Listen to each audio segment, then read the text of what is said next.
El informe Belmont es un informe creado por el Departamento de Salud, Educación y Bienestar de los Estados Unidos, titulado Principios éticos y orientaciones para la protección de sujetos humanos en la experimentación.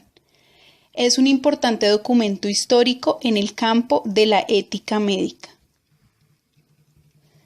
La investigación científica ha dado como resultado beneficios sustanciales.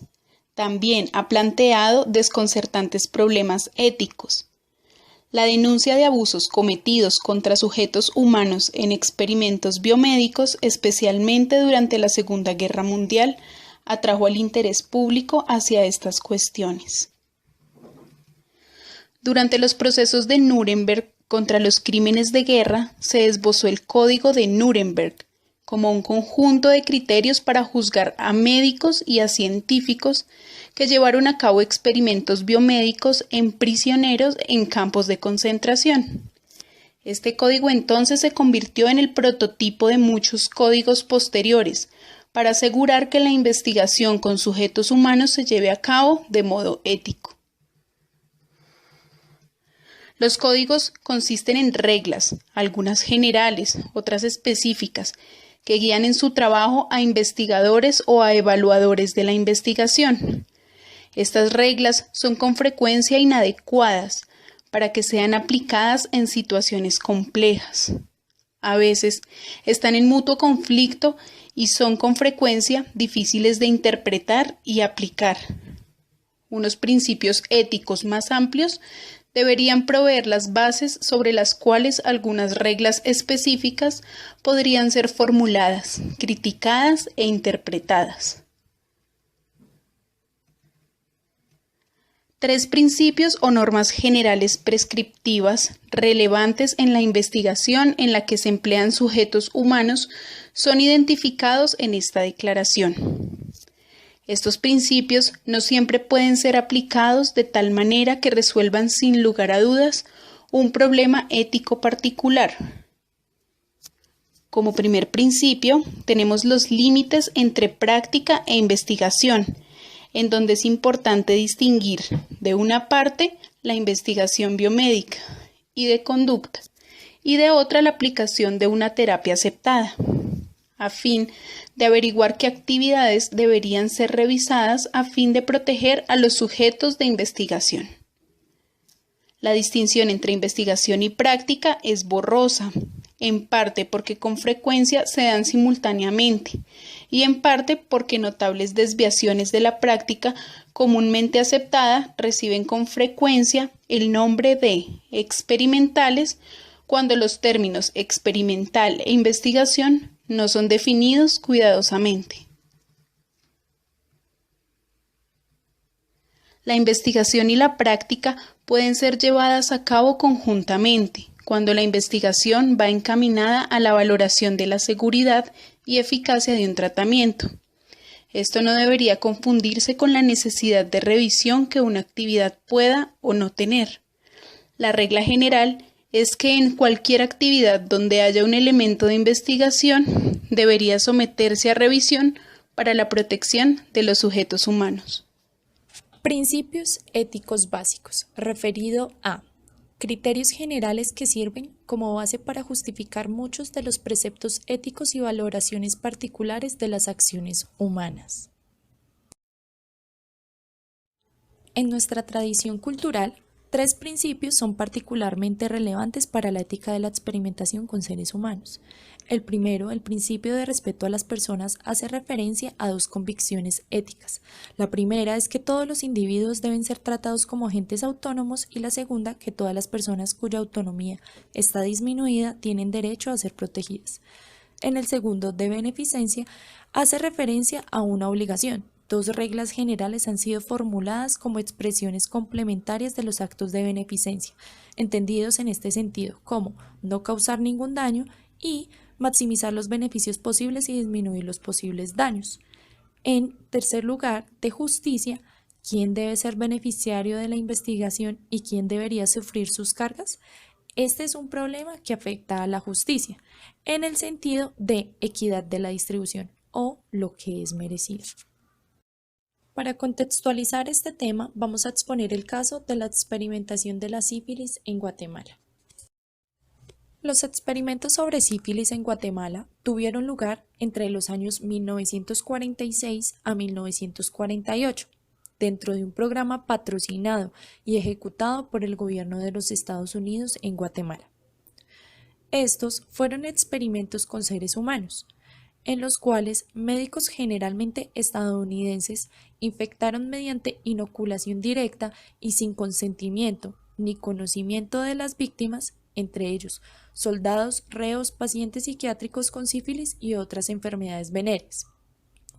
Todo esto con el fin de comprobar la efectividad de nuevos fármacos antibióticos, como lo es la penicilina y otros tratamientos.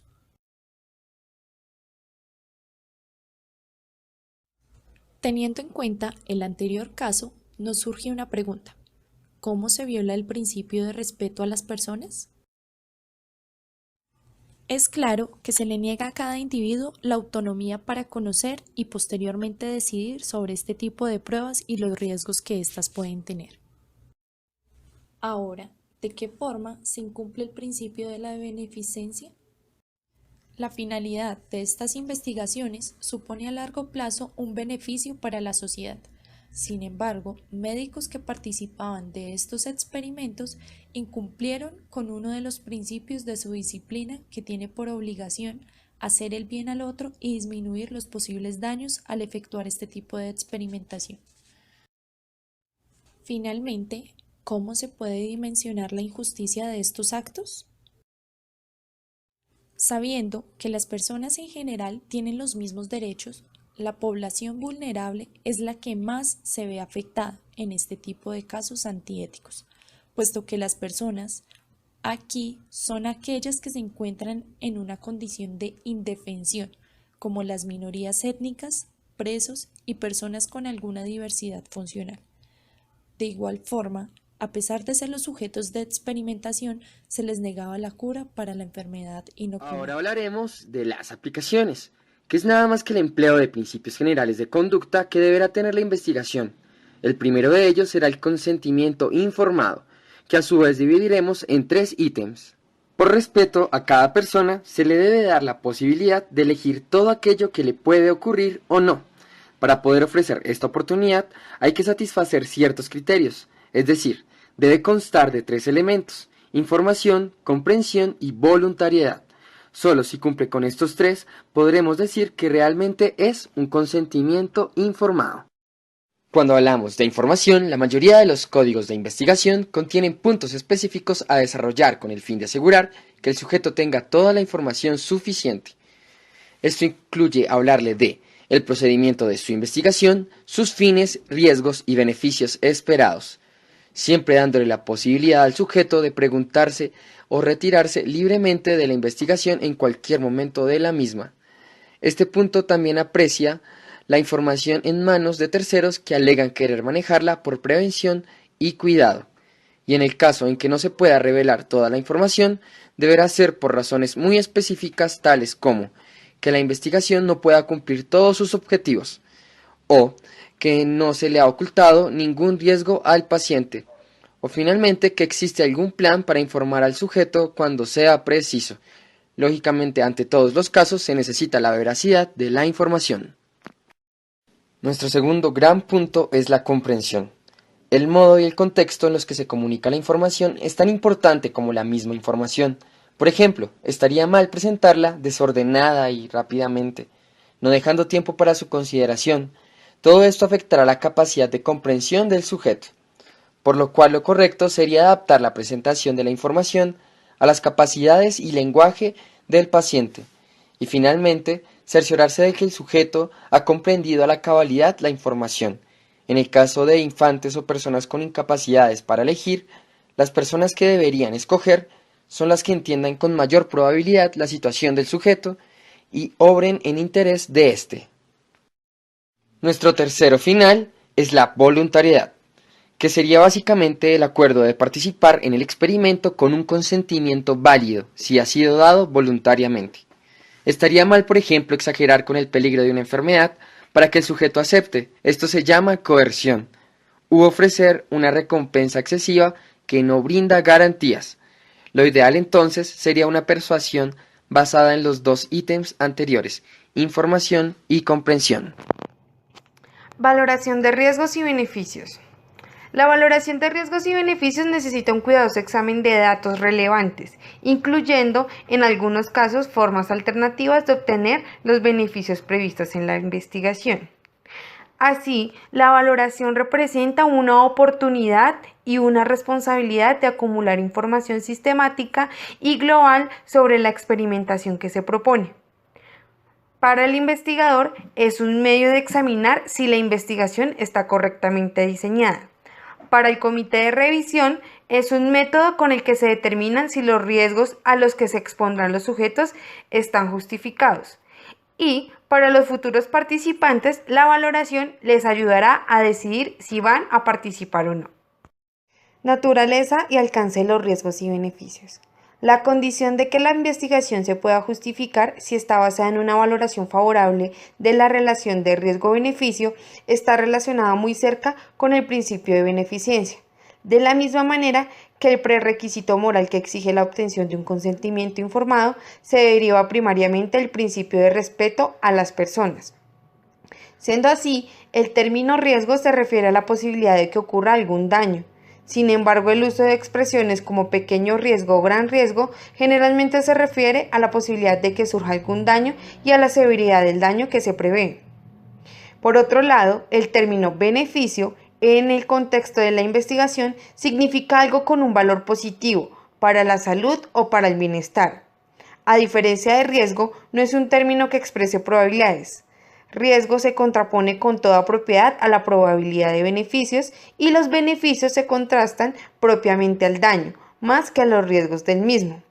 Por consiguiente, la así llamada valoración de riesgos-beneficios se refiere a las probabilidades y a las magnitudes de daños posibles y a los beneficios anticipados. Hay que considerar muchas clases de daños y beneficios posibles. Existen, por ejemplo, riesgos de daño psicológico, físico, legal, social y económico y los beneficios correspondientes. A pesar de que los daños más característicos sufridos por los sujetos de investigación sean el dolor psicológico o el dolor físico o las lesiones, no deberían dejarse de lado otras clases posibles de daño. Sistemática, valoración de los riesgos y beneficios. Se dice comúnmente que los riesgos y los beneficios deben ser balanceados para comprobar que obtienen una proporción favorable.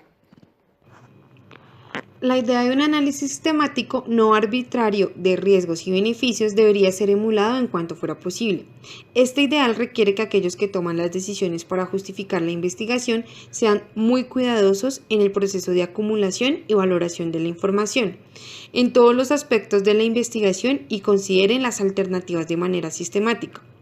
Este modo de proceder convierte la valoración de la investigación en más rigurosa y precisa, mientras convierte la comunicación entre los miembros del consejo y los investigadores en menos sujetas a interpretaciones erróneas, a informaciones deficientes y a juicios conflictivos. Así, debería haber en primer lugar una determinación de la validez de presupuestos de investigación. Luego se debería distinguir con la mayor claridad posible la naturaleza, la probabilidad y la magnitud del riesgo. El método de cerciorarse de los riesgos debería ser explícito, especialmente donde no hay más alternativa que el uso de vagas categorías, como riesgos pequeños o tenues. Finalmente, la valoración de la justificación del experimento debería reflejar las consideraciones siguientes. Primero, el tratamiento brutal o inhumano de los sujetos humanos nunca puede ser justificado moralmente. Segundo, los riesgos deberían quedar reducidos a los estrictamente necesarios para obtener el fin de la investigación. Debería determinarse si de hecho el uso de sujetos humanos es del todo necesario. Quizás no sea posible eliminar el riesgo por completo, pero con frecuencia puede reducirse a un mínimo empleando procedimientos alternativos. Tercero, cuando la investigación lleva consigo un riesgo que indica un perjuicio serio, los comités de revisión deberían ser especialmente insistentes en la justificación de los riesgos, atendiendo especialmente a la probabilidad del beneficio para el sujeto y a la manifiesta voluntariedad en la participación. Cuarto, cuando el sujeto de la investigación lo constituyen grupos vulnerables, la convivencia misma de su participación debería ser demostrada.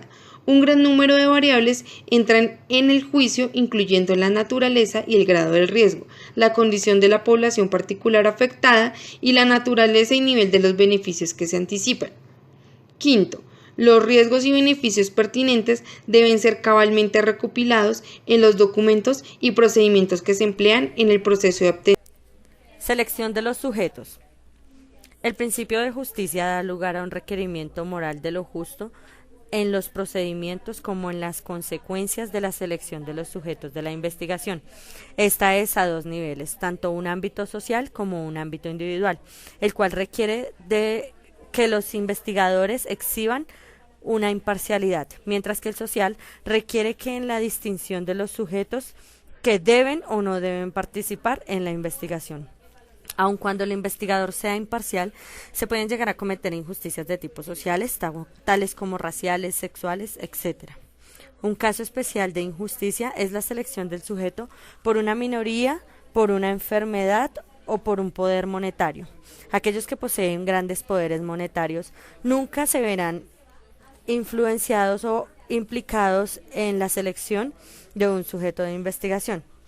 Desde que en 1945 se han elaborado códigos de regulación para la experimentación humana, ya que los problemas relacionados a la experimentación social pueden definir sustancialmente de la conducta.